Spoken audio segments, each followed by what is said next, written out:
and just keep paddling. Just don't stop paddling. And if you get tired and you stop paddling, tag the person next to you and say, can you paddle with me and for me for a little bit? I'm tired. There's no shame in that. I do it all the time, and it's great. So that's a little bit about kind of how I approach and how I think about things. I want to talk about that and like at what point you realized that and how it has changed your business by empowering your team. Because I will just say you champion and empower your team better than anyone I have seen in all of my years in the industry. And it is just something to be admirable. And it's one of the things that I respect most about you.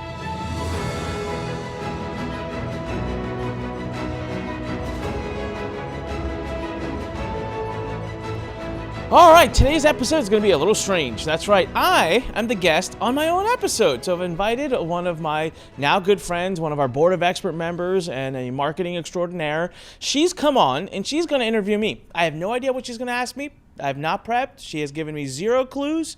And it's going to be fully raw. And look, if you haven't noticed, I'm still trying to figure out the exact flow I love for the Onyx and Gall show. What kind of episodes I like doing the most, what kind of episodes get the best reception. And you know what, if it takes me months to figure that out, I don't mind. Because once I figure it out, I know how to scale things up. So while we're doing that, I thought we'd do a pilot episode. And this is all, I want to give a shout out to Liz Benny, because Liz Benny recently did an interview with me. And when I was even in the middle of the interview and giving her answers, I thought, dang, like, she's getting information out of my head so raw, so strong. And so I wanted to turn around and see if we could create that same experience here. I'm actually going to ask Liz if maybe I can release that episode on my own podcast because it was that good. But for now, we're going to get me interviewed. I'm going to see what the heck comes out of it. Let's see. I'm slightly nervous, so if you see me hydrating, it's because I got no idea what I'm about to be asked on my own podcast. So help me welcome to the proverbial podcast stage, Ms. Kaci Brown. Kaci, what is going on? Good morning. And thank you so much, Onik, for inviting me to be a part of this ever expanding experiment. And I think it was interesting that you were like, I'm gonna hydrate. And that's the classic, like, that's a good question. Let me give myself a few extra seconds to think about how I'm going to position this answer. So I don't want to give away all of your secrets, but I know we're going to be digging in. And I would be remiss if I didn't lead this episode with just saying what an honor it's been to watch you evolve and be committed to that adaptation of always being better, always figuring out a different angle, always figuring out how to bridge the gap into where you are and to where you want to go. And I think that's one of my favorite things about your personality. And so that's kind of where I want to start with this interview is like, you don't get to where you are at in life and business without figuring out how to be adaptable and resourceful. So what were some of those points in your life where it's like, wow, sometimes life serves us up these experiences where it hurts so much, you will not forget that lesson. So what is it that sort of opened this door of opportunity for you to lean into adaptability? Right. So it's a great question. And thank you for the kind words you said before that. Adaptability is it's like a blessing and a curse. I'm going to be honest with you. So the more adaptable you are, you're a survivor, right? Survivors are adaptable. Like they just adapt to their situations. And it's, at some points, it's just like you get tired, right? I get it. People that are very good at surviving, sometimes it's just like, oh my God, I'm exhausted. So adapting, I think ever since I was a kid, I just have had to adapt, right? From something as little as when I was in 3rd grade, I loved my life in India. I was born here and then we moved to India and then I came back to the US. And there are certain things happened in India that led to us having to kind of run and flee, and we came to America because we were living in an area, there's a lot of terrorism. And so that was not a change I wanted to make. I was kicking and screaming and fighting over that. I loved my life where we were doing in India. And then all of a sudden, within a week, my parents didn't even tell me. Actually, I didn't even know we're moving to America until I saw the car go towards the airport. And I was like, what's going on? And they finally confessed to me that we're moving to America. So coming into this country, I had to get into ESOL class. And anyone who doesn't know what I don't know what it stands for. It's basically when you move into US or you don't know English well, they put you into this special class. You get made fun of. I think that was third grade. That was 3rd grade. So I think from 3rd grade and on, I just realized, I moved into a neighborhood that was kind of rough. Not wasn't like Southeast DC rough, but it was kind of rough. And I was that odd kid, right? And I had to kind of survive in that situation. And then growing up, I just constantly had challenges. I had a huge health challenge as early as in high school, almost like died in college.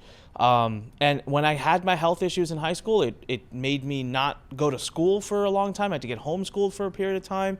So then you have to go to school and you get made fun of and talked about. And I think somewhere along the lines there, I decided that I'm just the way it's like that old thing they say, right? Like the way to take the power away from a bully is to just not pay them any attention. Don't give them the satisfaction. So I think to me, that's adapting. So every time I was thrown a challenge in my mind, it was like, I can either A, go into a pity party, right, and just quit, or B, become a victim and make a lot of noise about how unfair the current situation that's happening to me, or C, completely ignore it and just go above and beyond it, right? They say, like, what's the best way to, quiet down the people that are against you is to just have so much success that they get drowned out. And so I think those three options, we face them all the time in our life.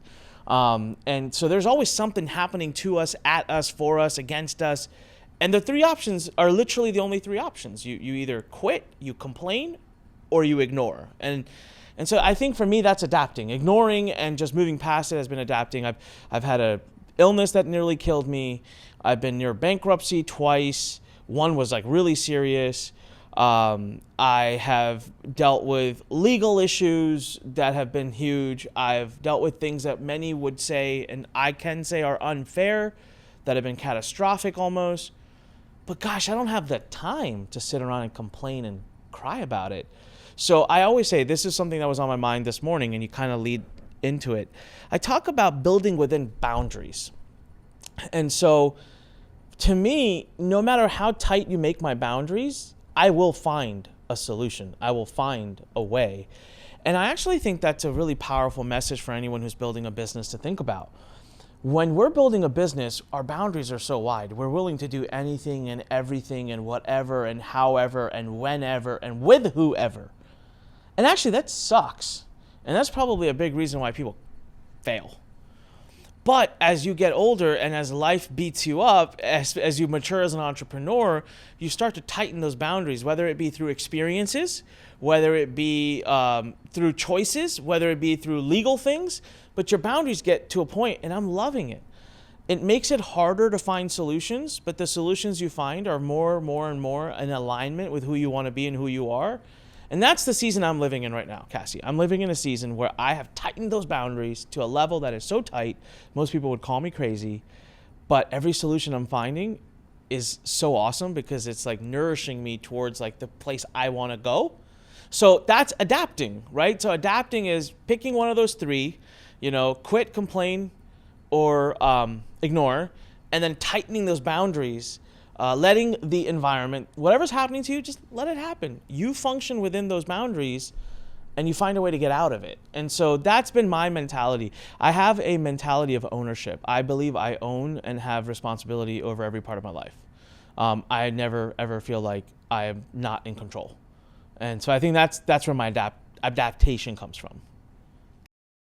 Yeah, I would say I definitely see those patterns of where you are right now with especially your most recent post, delete one of your projects. It's almost like you're creating that evolution of adaptation. So that leads me to the next question of, over the years, you realize that the way that you publish, the way that you interact in the organic social media world, right? We don't really have a choice. We need to figure out where we're going to insert and rise above the noise. So my next question is the fighting entrepreneur. Where were you? Let's talk about the two Onyx, because that Onyx who started that podcast and the one who's sitting here today has adapted, has created those boundaries. So what does that evolution look like into where you were at in that mind space of that stage of growing your business and where you're going? Awesome question. So the fighting entrepreneur was born from a lot of different thought patterns, many of which have changed now as I mature, as I just learned. And I think that a lot of people are not willing to agree. A lot of people will not acknowledge that, hey, I'm growing. Hey, my thought processes are changing. Hey, you know what? I was wrong to think the way I did 5, 10, 15, 20 years ago. So 20 years ago, I'm in college. The idea of someone taking a job just didn't make any sense to me. I mean, it was like if someone came to you right now, Cassie, and said 2 + 2 is 5, and they said it with a great resolve, and you'd be like, really? But no. But it isn't. But I don't get it, right? So that was me in college, where I'm being told I'm getting all these amazing job offers, and I'm being told, take them, oh my God, you're getting like a dream job. And I'm like, really? That doesn't feel like it. It feels kind of like a trap, right? So I came out of this thing guns blazing, thinking and saying everybody in the world should be an entrepreneur. All right, so that word entrepreneur was like a big part of my identity and a big part of what I want, my mission in the world. Then you look at the fact that since I was a kid, I've had to fight for everything I've got. Now, I have amazing parents. I grew up in a big single family home with everything I ever wanted, with food on the table. So I didn't have those struggles, but I did have other struggles when it comes to my health and when it comes to the types of things I wanted to do in my life that not being natural for someone in my family. So I found that I'm a fighter, and that was another word that I really identified with. I fight, and so the fighting entrepreneur had a great ring to it, and I liked it, and I still do. But, and God, have to say this has to do with my daughter being born. So I'm holding my little precious girl. She's just over a year now, and everyone always says it. Oh, you're gonna have kids. It's gonna change your life. I'm like, whatever, blah blah blah. Guys, if you don't have kids, it's gonna change your life. Like really drastically. It changes how you look at things, think about things, it changes everything. So now I had a very interesting period of my life. A lot of interesting things happened in the same time frame.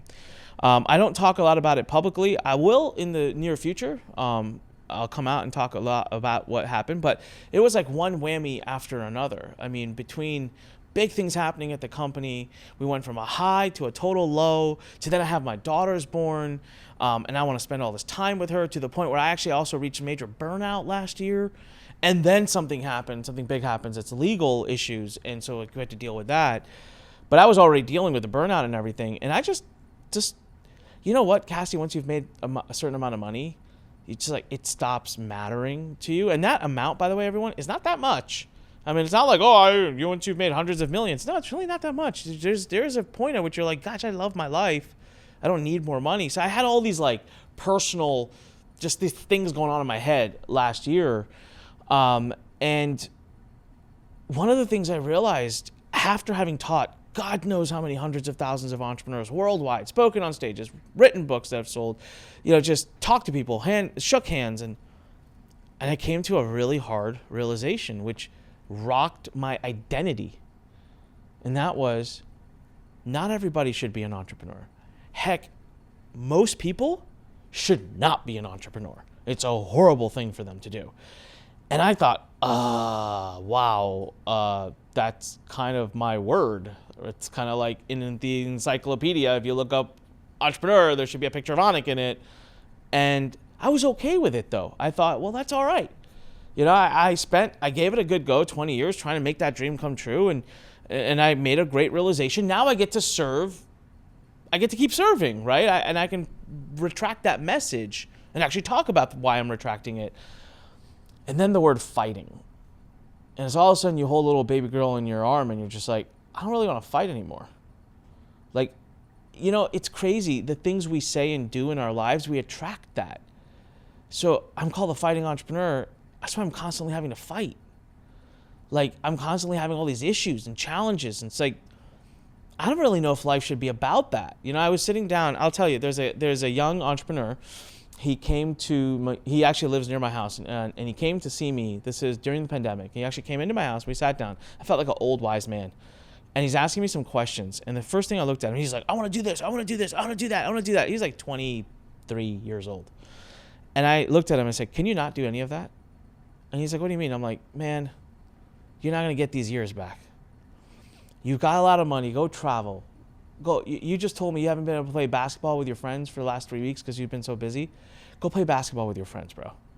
Like, stop all of this. And actually, my talk with him had such an impact The guy literally quit 70% of the things he's doing. He literally hit the road. He left. I felt bad. I'm like, oh my God, did I just break him?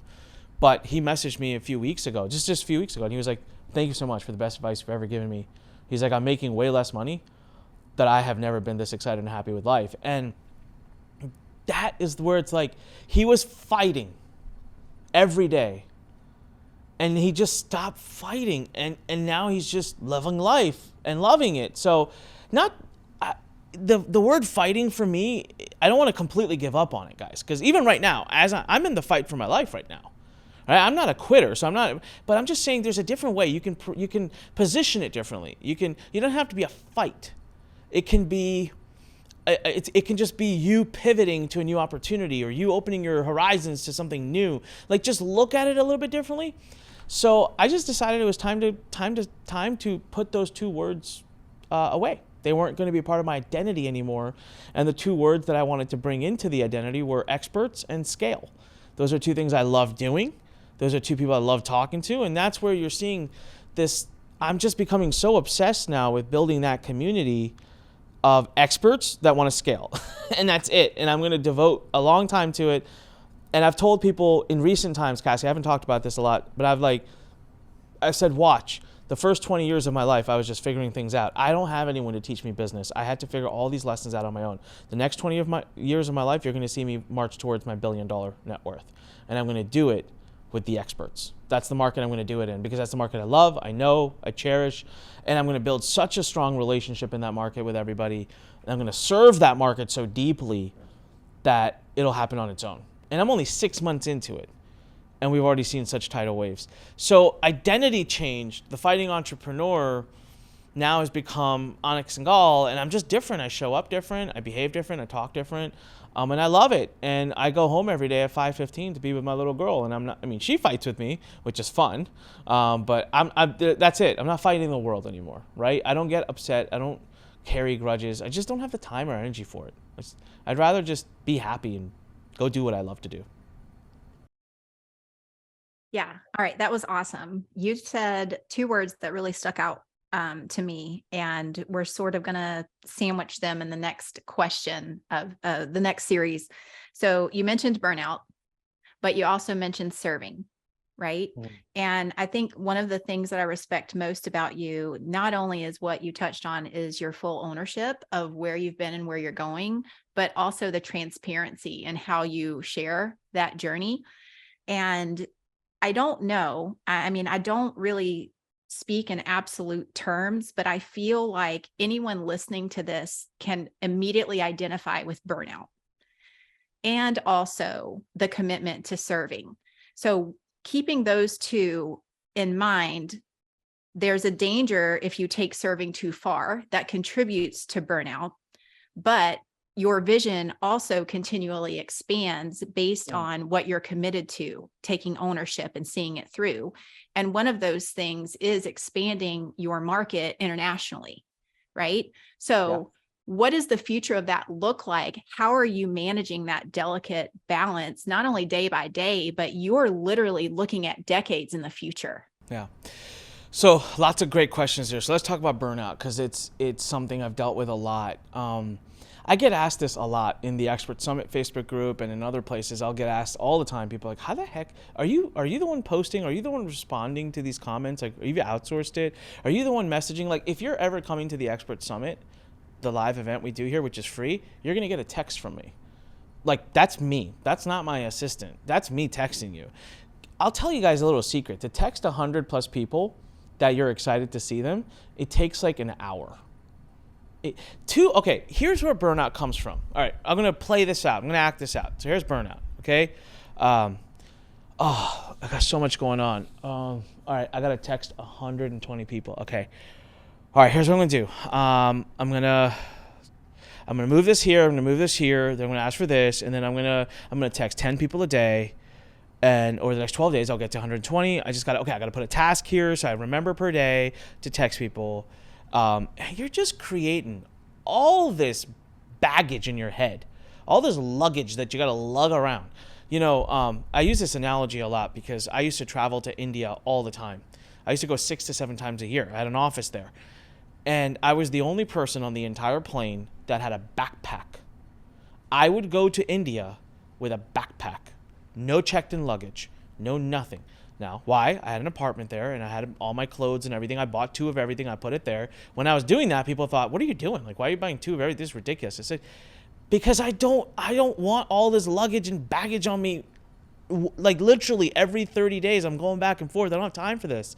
So in our lives, we create, whenever we have tasks and things to do, we create luggage. All right. We take one simple task and we turn it into an ordeal. And I watch even people in my team do this all the time. Versus, here's how I do it. First of all, I'm genuinely from the heart excited to message people. Like, these are the people that I want to build a relationship with. These are the people that I want in my tribe. These are the people that are going to help me get to $1 billion valuation one day. So holy crap, I'm excited to send them a quick text to say, "I'm excited to see you." And guess what? It doesn't take much work. I'm watching TV. I'm watching a podcast I love to do at 7:30, 8 at night. I've put the baby to bed. That's usually the hour both my wife and I are like, "Hey, we go to the different sides. We need our own time to recharge." I'm watching TV. Boop, boop, boop, boop, boop, boop, boop. I'm done. So it never became a thing to burden me down. There's so many things in our lives that you're currently doing, guys, that you're allowing them to burden you down, and they just don't need to. They're quick, they're simple. Oh, I gotta remember, I gotta send Kaci an email about the blah, blah. Just send the damn email. Just send it right now. Take a second and just send the email, and you don't have to think about it anymore, right? The other thing about burnout, for me personally, I'm gonna make a pretty far-reaching statement. I'm going to say it. I don't think I've ever in my life of 20 years of working my ass off, I mean, to the detriment of my health. People say, "Hey, would you go back and do it again?" No, I wouldn't. I would change how I work. I don't regret it by any means, but I would change how I work. I stopped that one young entrepreneur from doing it. I will stop others. But in that time and in that hustle and in that, Kaci, I never once burned out doing shit I love. Never. Whenever there was burnout in my life, it was because I was doing things I didn't love. Last year, when I burned out, it was because I was tired of serving the particular market I was serving. No disrespect to them. I love them all to death, but I had been doing it for 20 years. I wanted more. I have all this experience and knowledge. Kaci, when you and Rhonda have had a challenge and we get on the phone, I'm able to solve it like this, but man, I wanted to tap into that hemisphere of my brain. I wasn't getting to do it. And I was burning out because I was bored. But in the end of it, I had dissatisfaction with my day-to-day activities, with my day-to-day calls. And you know what? Today, for example, Kaci, I got to wake up. Kaci, I don't show up to do an interview at 10 a.m. This is ridiculous. That's why I need to hydrate. I'm not ready for the day yet. Speaking of which, but this is a pilot episode for a podcast that means the world to me, that I'm still trying to figure out how my voice is to the world for this podcast. So this is an experiment. I'm excited about it. So I'm not burned out. I'm not exhausted. I'm energized. After this, I have a 1-hour video shoot where I'm going to shoot videos in Hindi for the India expansion, the international expansion. I'm jazzed about that. After that, I'm filming a webinar to serve a part of our community for a project that really is going to help us. I'm not like jazzed about that, but I'm not down about it either. But if I had to do that webinar 3 times a week, I'm a burnout. I promise. So if you're burned out right now, I want to challenge you to ask, do you love what you're doing? Because serving won't burn you out. Serving won't burn you out. So for me, people, like right now, I don't think there's a single member inside the board of experts that doesn't hear back from me within maybe a 6-hour window. I mean that. Hell, I respond to people at 3 a.m. when I get up because I got to go pee and I see a message. And I've done that before. Like Zion was in a different part of the world messaging me at 3 in the morning, and I got up at 4 to feed the baby. I fed her. I saw his message and I messaged him back, and we had an issue. By 5:30, I'm on the phone with him. I just forewent sleep for the rest of that sleep. And by the way, during vacation, I was on vacation during that time. I didn't burn me out.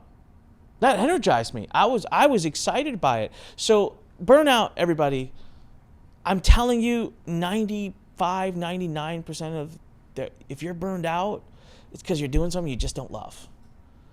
And I want to awaken you to the fact that life is full of choices, and you have a choice right now. Whether you think you do or not, you have a choice right now. So Kaci, you said, I made a post about deleting. It's really hard for me to do. I could talk a big shop and talk a big game, okay? Deleting is hard. I want to do it all. I want to do everything. Lately, what I'm starting to do is ask myself a simple question. Is this project going to help me in my goal of building the biggest, baddest, awesomest community of experts that love and serve one another? And if the answer is no, it does not serve that community, I gotta delete. I gotta get out. I gotta stop. My time can't go to it. And that's hard. It's hard because I have to say no to a lot of opportunities that sound fun.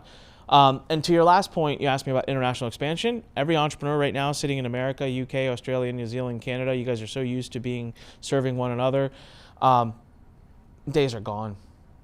Neil Patel, someone just sent me a video recently where Neil Patel's on a podcast, and they asked him, what do you think is the number one opportunity for you right now as an entrepreneur? And Neil looks him dead in the eyes and says, international expansion.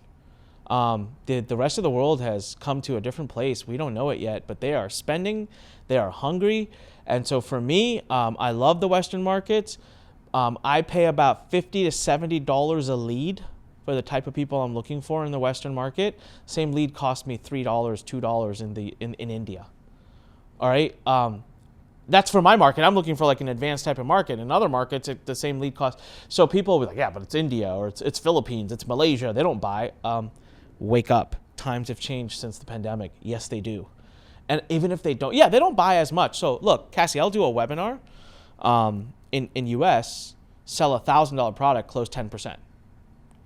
You do the same webinar in India, you'll have to sell a $500 product, close 5 or 7%. So immediately people are like, see, told you, shitty market. It cost me $50, $30, $40, $20 a lead to get that American person. It cost me 50 cents to $1 to get the person from India. The math works out with a massive differential. The volume game exists in other countries. So I'm just becoming obsessed about it. Like I want to start doing a lot of acquisitions and building up our portfolio of companies in 2024. I'm probably going to focus my acquisitions purely on international companies. I'm going to acquire international businesses. That's how devoted I am to international expansion now. All right. Another opportunity that you've talked about, and I don't know how much you want to share. I know it's a future project on the horizon, but with personal media, and how can we connect the dots there in the way that you're paying attention to it, but also those are high on your list of future acquisitions, correct? 100%. So I think I have a joke with my wife that her and I are like the worst with timing. We time everything horribly. We started real estate investing right when the interest rates shot up. I actually bought Google stock. I'm so proud of this. It's like the proudest achievement. I bought Google stock 20 cents below its peak. Like literally the worst time possible to buy that stock. It plummeted after that, down like 60%, 70% on it. I'm like, man, I timed the worst time the best possible. Like that's my strength. So the joke I have now is I'm looking at trends and I'm like, all right, I'm not doing that anymore. Onik now is going to start, because I'll tell you what, to be ahead of the trend, you've got to have some kahunas and you got to go all in. So I remember, ironically, the podcast All In, Chamath, there is an episode, 2021, September or October, where he says, guys, I'm getting all the indications from my analysts. I'm starting to feel it. I'm out. I'm going to sell all my equities, all my stock. I think the market's going to crash. Like, he has like probably hundreds of millions of dollars worth. Can you imagine the kahunas it takes to just bet on that? And he did. And he was damn smart for it because the market crashed a few months later. So here are some bets that I'm making. We've got a changing world. We don't trust the media anymore. And in my opinion, rightfully so. Media sucks. The manipulation, the propaganda is not even hidden anymore. They don't even try to hide it. It's to your face. They just do it right to your face. And people are seeing it. People aren't stupid. The number one currency moving forward is attention. I want to explain something to people, and that is the future world wars and the future wars, they're not going to be fought the way we're thinking about war.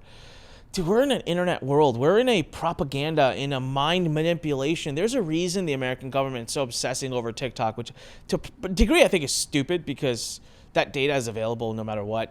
But they're using it against us too, by the way. It's not like the American government doesn't use American social media companies to manipulate and propagandize us. They just don't like the fact that another country could do it. So I believe media is a big opportunity right now because attention is worth a lot of money. And I think people are moving away from the big media. They don't want to watch those TV channels. I don't watch news at all. As a matter of fact, sometimes I turn the news on just so I can get a good laugh. It's become comical to me. All right? It's dumb. So where do I go? I've got podcasts of people that I believe that I share values with. I like to hear their perspective and I trust them.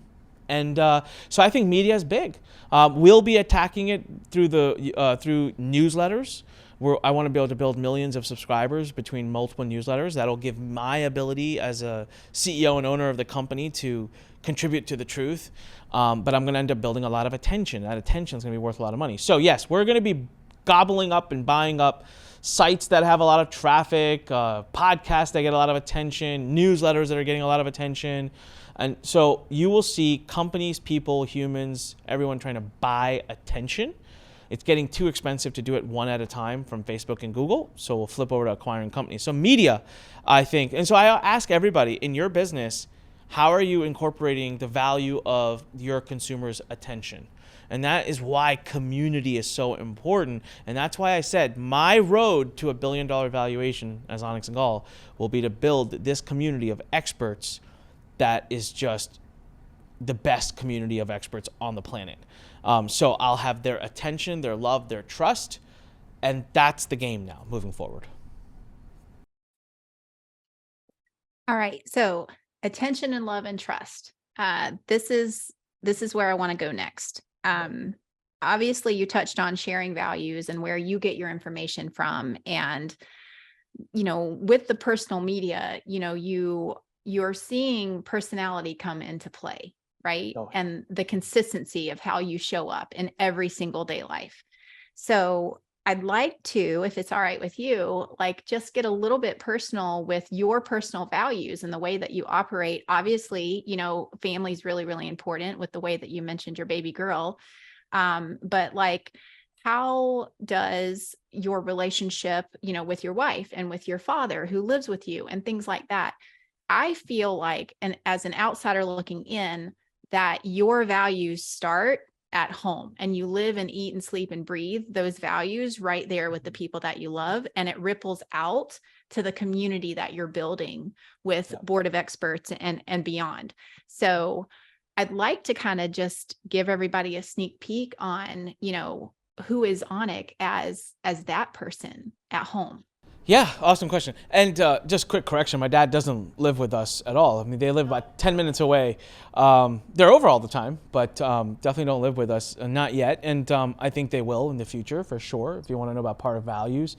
My dad and my mom, there was a period of time in my life where I was in the hospital. I was in the ICU for 3 months in Washington, D.C. So it's not nearby. It was 40 minutes away. And my dad had literally just...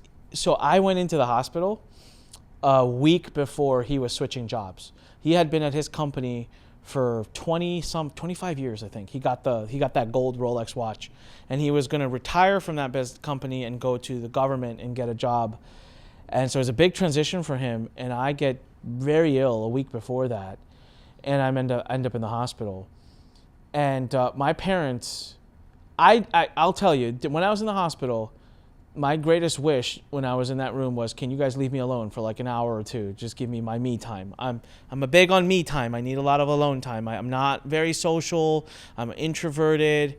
If you're all blah, blah, blah, blah in my face all the time, I check out. I mean, I float out of my body into a different hemisphere. And so that's how much my parents were just with me. My dad rented a hotel room across the street.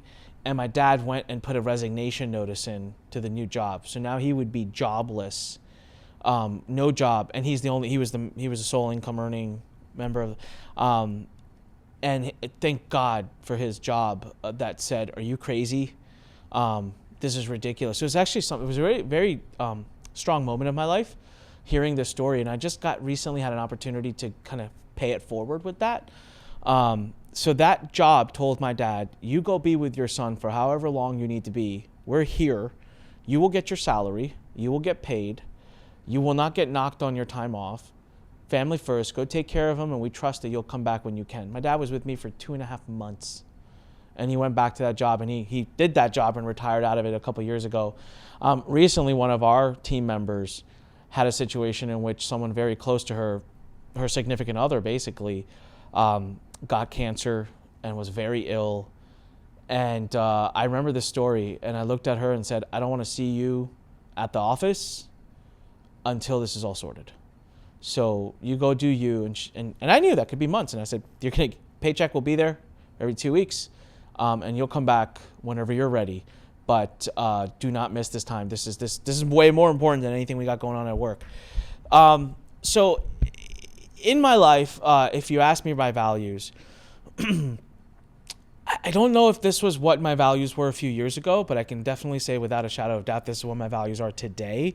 And probably my little baby girl is a big part of that, and probably getting kicked in the butt a little bit the last year and a half is a big part of that. But God first, above and beyond all.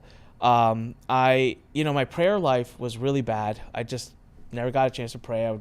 I want to pray at night, and then I'm tired. I've actually found a really interesting rhythm now. I pray on the way to work. It's become this ritual that I just love doing.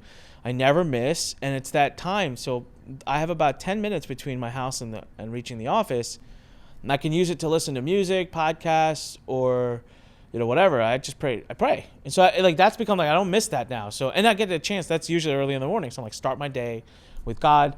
So I feel like if we put everything that we're doing through the filters of God and the eyes of God, it kind of corrects our decisions and thought processes. All right, I don't want to get too godly on people. People have different opinions on it. Totally cool with that. Family, second. And that includes, of course, my wife, my kid, and my coming kid, my future kid that's coming, and of course my parents, and everything. And that's where I would say, if you go back a few years ago, I would definitely, I would have said God's first, but I wouldn't have acted and lived God's first. My wife would have definitely been priority. But I think second to my wife would have been my business. And then below that would have been my family. And that bothers me even to say it right now, but that's just reality, self-reflecting. That's what it was. And it isn't now. So, if I get a call from my mom, used to be she'd call during the day, and if I was in a meeting and I'd finish it, and maybe I'll call her back today in the evening. Now it's the rule of told her is if you call me back twice in a row, I'll mid-interview right now, if I saw the phone ring, it's to her twice, it's it, I'm going to call her back right now. But if she calls me once, I try to prioritize that over the next meeting. The meeting can wait 5-10 minutes. Family first.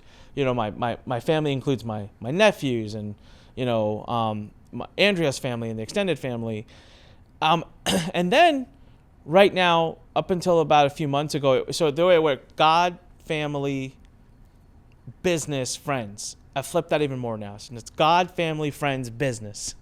And the craziest thing, Cassie, is my business is accelerating. It's actually improving, getting better, the less I'm putting it in front of everything else. It's counterintuitive, but I think I'm just showing up better to my business. I'm just happier. So on the weekends, I'm taking a chance. Every weekend now, the new rule that I have, we've been living it for about 6-8 weeks. Every weekend, I got to do something with my friends. I got to go out and see someone that I haven't seen in a while. Just go visit someone, have them over. It's been so fulfilling. So the values that I've got right now are just, it's do good things, have a good heart, have good intentions. Bad things will happen. Don't sweat them. Don't obsess over them. And you know what? Take responsibility over them. Right now, I'm going through some pretty trying times. And it's very easy for me to be oh my God, why am I being picked on? My life is so hard. And I'm just hey, what have I done? What have I done in my life that led me to this? And it's crap, I did do stuff. I didn't mean to, didn't have bad intentions, but there's things I did that led me to my current situation. And so I own it. I don't have to sit here and feel bad about it. I just own it. Let's improve. Let's make difference. Let's make change. Let's not let it define me. a lot of people let adversity define who they are. I refuse to allow that. So my values are all about, taking care of those in my life. Word is my bond. I just had a big argument with, not argument, I kind of did like a point my finger lecturing to one of our vendors just last night, where I said, you constantly miss deadlines. Your word is not your bond. That's not good for me. I don't want contracts. I want word. My word is my bond. If I tell you I'm going to do something, I'm going to do it. And if I tell you I'm going to do something by a certain time, I'm going to do it. I expect that back in return from anyone who works with me. If you can't do it, then let's part ways. So Kaci, a lot of people come to BOE and come to Expert Summit and say, how do you have this amazing team? Well, it doesn't just happen overnight. I have high expectations, but I also live those expectations. So, I live in like, do what you say, do good, have good intentions, expect bad things to happen. And when they do, pivot, move around it, figure it out, lean on those people in your life to help you through it, be open and honest about it. Don't become a victim, own it, and move past it. And just keep paddling. Just don't stop paddling. And if you get tired and you stop paddling, tag the person next to you and say, can you paddle with me and for me for a little bit? I'm tired. There's no shame in that. I do it all the time and it's great. So that's a little bit about kind of how I approach and how I think about things. Oh, goodness. All right. So the next place that I want to go, it's so funny. You don't even know the next questions that I want to ask, but you end up bridging the gap. Because I want to talk about team, and I want to talk about the dichotomy of being an entrepreneur and a leader, and sort of that alpha, right, decision maker, and realizing it's okay to get support. It's okay to ask for help that you want. You don't necessarily want to be the smartest person in the room anymore. So I want to talk about that and like at what point you realize that and how it has changed your business by empowering your team. Because I will just say you champion and empower your team better than anyone I have seen in all of my years in the industry. And it is just something to be admirable. And it's one of the things that I respect most about you. Wow. Well, thank you. I appreciate you saying that. It's a recent evolution. I didn't really start understanding how to build teams, how to nurture teams. I guess I was a good leader, one could say, just because like I was a good leader in the sense of I was a good general that said charge for the hills and I'd get us there. And like, I don't know, a lot of people would end up dead on the way or something. Like it just was like, it wasn't of concern. Like the hill was the concern. And I would take lots of bullets, right? I would be in the front. So I'd be in the front charging always. And so leadership was okay. I never really studied it. Maybe I was okay. Maybe I was a decent leader. 2020, when our business started to really explode, I was just so tired. Everything was on my back, like even the smallest decisions. And I realized I just wasn't empowering the team. Kaci, we get to train people how to treat us. So here's the deal, right? I was talking to a student, actually to a BOE member recently, and they were like, I'm just so tired. Like, my customers, they'll message me, and if I don't message them back within a few hours, they like ask, they'll message me again. And it was funny. And I just said, hey, do you usually message back right away? And they're like, well, yeah, I try to message back as soon as I can. I'm like, is that what you've done for the last 2, 3, 4 years? They're like, well, yes.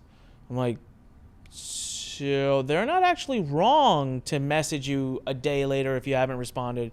They think something's wrong because that's you created a pattern and you're disrupting that pattern. The pattern I had created in my company for a lot of time was like, ask Anik. And it wasn't anything wrong. That was just a pattern. It was like, ask Anik, right? Like he solves it. He does it. It's his decision. He's the boss. And I got to a point, Kaci, where like we grew to a point where I don't know the answers anymore. I genuinely did not know. We were in new territory for me. I don't know. And you either just accept that or like you don't. A lot of entrepreneurs don't accept it and pretend as if, and then they implode and fall apart because they made bad decisions. Some act as if, hit the lottery, make some couple of good decisions and are now heroes, and that's good for them. For me, I was just tired.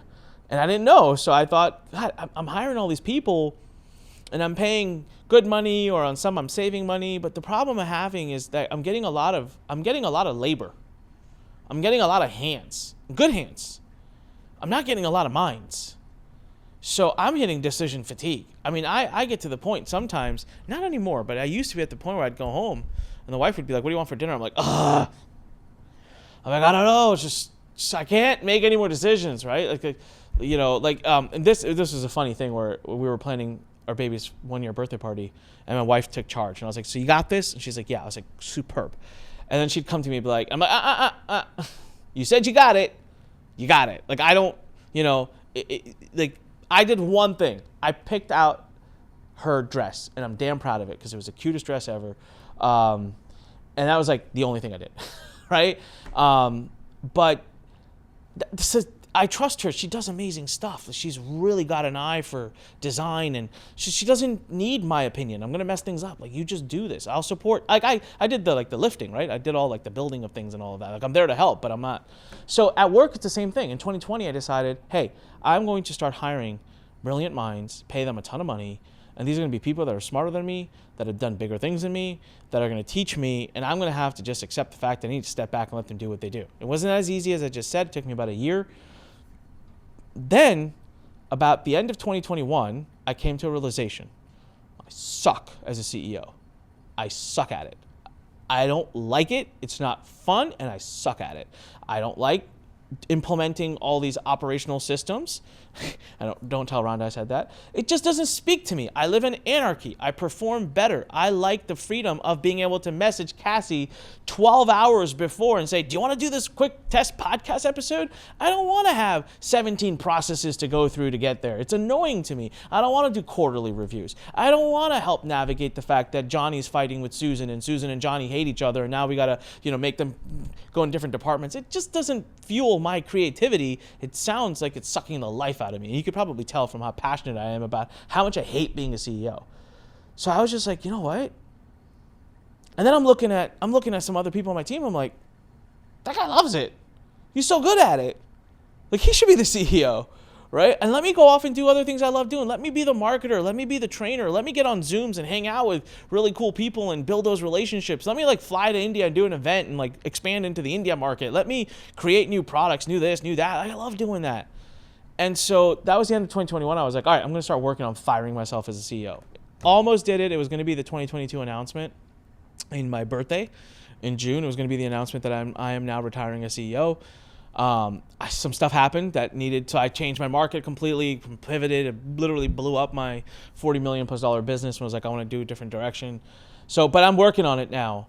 I came to the realization that as an entrepreneur, we should figure out exactly what that is that we're the best at and that we love doing, and just do a lot of that and find other people who are really great at what they do to do it. Now, look, as entrepreneurs, we kind of get this at some level, right? So for example, video. I'm sure if I spent months learning, I can become a decent video editor. I'm a smart guy. I'm sure I could do it. But then I know people that are really, really good at video editing. So why wouldn't I just let them do their job and then I go do something else? Same thing, go in macro level, go to higher level.